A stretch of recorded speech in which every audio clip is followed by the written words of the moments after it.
شیروے ولایت ہیں تلے حق سجا کے ملے نظام ولایت کبریا کے لب پہ یا مہدی و خامنائی حاصل ہے ہم خامنائی.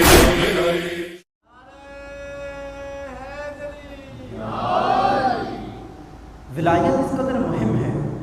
اسلام کا سیاسی نظام امامت و ولایت. ایک روایت بہت معروف متعدد ائمہ سے یہ روایت مختلف ادوار میں آئی ہے کہ بنی الاسلام علی خمس، اسلام کی بنیاد 5 چیزوں کے اوپر ہے. توجہ چاہوں گا آپ کی، اسلام کی بنیاد 5 چیزوں کے اوپر ہے: الصلاۃ والصوم والزکوٰۃ والحج والولایہ. نماز، روزہ، زکوٰۃ، حج اور ولایت. پھر آگے امام فرماتے ہیں کہ ما نودیا الی احد مثل ما نودیا الی الولایہ. جس قدر دعوت ولایت کے بارے میں دی گئی، اس قدر دعوت کسی امر کے بارے میں نہیں دی گئی. کیونکہ اگر ولایت قائم ہے تو نماز بھی قائم ہے، اگر ولایت قائم ہے تو روزہ بھی قائم ہے، اگر ولایت قائم ہے تو زکوٰۃ بھی قائم ہے، اگر ولایت قائم ہے تو حج بھی قائم ہے. آج دیکھیں شجرہ خبیثہ آل سعود کہ جو شیطانی سیاست کرتے ہوئے خانہ کعبہ کو، جس کو مرکز ولایت بنایا تھا، جس کو جائے پیدائش ولی خدا بنایا تھا، آج اس جگہ کے اوپر نظام ولایت کا سایہ نہیں ہے. تو آج وہ مرکز جب بھی حج ہوتا ہے، یہ حج ولایت کے سائے میں نہیں ہوتا، شجرہ خبیثہ یا آل سعود کے سائے میں ہوتا ہے. لہذا اس کا فائدہ الہی سیاست کو نہیں ہوتا، شیطانی سیاست کو ہوتا ہے. اور جس قدر نقصان اہل ولایت و اہل امامت کو و اہل رسالت و اہل نبوت کو ہوتا ہے، اس کی مثال آپ نے گزشتہ سال دیکھی. ولایت سے دوری کا نتیجہ، امامت سے دوری کا نتیجہ. بس اس قدر اہمیت ہے. کیوں قرآن کے اندر کہا یا ایھا الرسول بلغ ما انزل الیک من ربک، اے رسول پہنچا دیجئے وہ جو کچھ آپ کے رب کی طرف سے آپ پر نازل ہوا ہے. بس ولایت اور امامت عوام کی طرف سے حاکم کو حاصل نہیں ہوتی، من ربک جو آپ کے خدا کی طرف سے آپ تک پہنچا ہے. بس امامت و ولایت ایسا سیاسی نظام ہے اسلام کا کہ جس میں حاکم خدا کی طرف سے چنا جاتا ہے، جس میں حاکم خالق کی طرف سے معین کیا جاتا ہے. کہاں پہنچا دیجیے. اور کس قدر اہمیت ہے ولایت کے پیغام پہنچانے کے لیے. تو خدا نے کہا اے رسول اگر آپ نے ولایت نہیں پہنچائی، اگر امامت نہیں پہنچائی تو آپ نے رسالت کا حق ادا نہیں کیا. اس قدر اہمیت.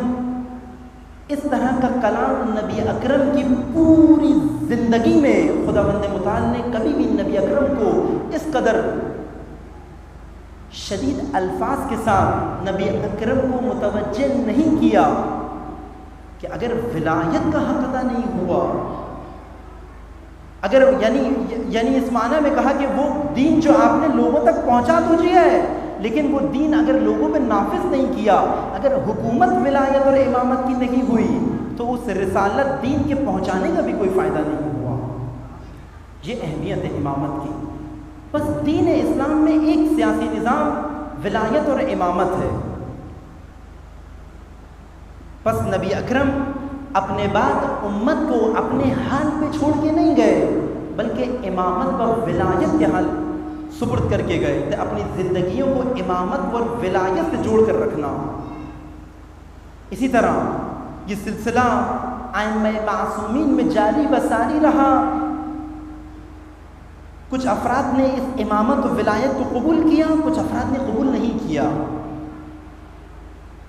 لیکن جب خدا نے دیکھا کہ امام و ولی کو اس قدر تنہا چھوڑا جا رہا ہے تو آخری حجت کو پردہ غیبت میں خداوند متعال نے لینے کا اہتمام کیا. پھر بھی امت کو ولایت اور امامت سے دور نہیں کیا. وہی امت جس کا حقیقی امام و ولی خدا تھا، جب اس پر حکومت کرنا چاہی تو نبی کو امام و ولی بنا کر بھیجا، جب رسول کی ختم نبوت کا وقت آیا تو علی کو امام و ولی بنا کر بھیجا، اور اسی طرح 12 اماموں کو ولی و امام بنا کر بھیجا، اور جب امام 12 و 12ویں امام کو جب پردہ غیبت میں لیا تب بھی امت کو اپنے حال پر نہیں چھوڑا، بلکہ امت کے اندر موجود سب سے لائق ترین مومن و فقیہ کو خدا نے لوگوں کے اوپر امام و ولی بنایا۔